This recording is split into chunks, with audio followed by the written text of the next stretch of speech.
ಗೆಡ್ಡೆಕೋಸು ಪಲ್ಯ ಮಾಡ್ತಾಯಿದ್ದೀನಿ ನಾನು. ಅದಕ್ಕೆ ನಾನು ಇವಾಗ ಸಣ್ಣಗೆ ಹೆಚ್ಚಿರೋ ಗೆಡ್ಡೆಕೋಸು, ಒಗ್ಗರಣೆಗೆ ಈರುಳ್ಳಿ, ಹಸಿಮೆಣಸಿನ್ಕಾಯಿ, ಎಣ್ಣೆ, ರುಚಿಗೆ ತಕ್ಕಷ್ಟು ಉಪ್ಪು, ಕರಿಬೇವು, ತೆಂಗಿನ ತುರಿ, ಸ್ವಲ್ಪ ಧನಿಯಾ ಪುಡಿ ತಗೊತಾ ಇದ್ದೀನಿ. ಎಣ್ಣೆ ಹಾಕ್ತಾಯಿದ್ದೀನಿ ಕಾಯೋದಕ್ಕೆ. ಸಾಸಿವೆ ಹಾಕ್ತಾಯಿದ್ದೀನಿ.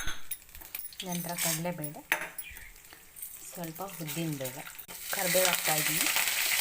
ಹಸಿಮೆಣಸಿನ್ಕಾಯಿ, ಈರುಳ್ಳಿ ಈರುಳ್ಳಿ ಫ್ರೈ ಆಗೋಕ್ಕೆ ಸ್ವಲ್ಪ ಉಪ್ಪು. ಈಗ ಸಣ್ಣಗೆ ಹೆಚ್ಕೊಂಡಿರೋ ಗೆಡ್ಡೆಕೋಸು ಹಾಕ್ತಾಯಿದ್ದೀನಿ. ರುಚಿಗೆ ತಕ್ಕಷ್ಟು ಉಪ್ಪು ಹಾಕ್ತಾಯಿದ್ದೀನಿ.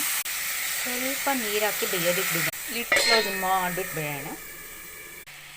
ಈಗ ಸ್ವಲ್ಪ ಧನಿಯಾ ಪುಡಿ ಹಾಕ್ತಾಯಿದ್ದೀನಿ.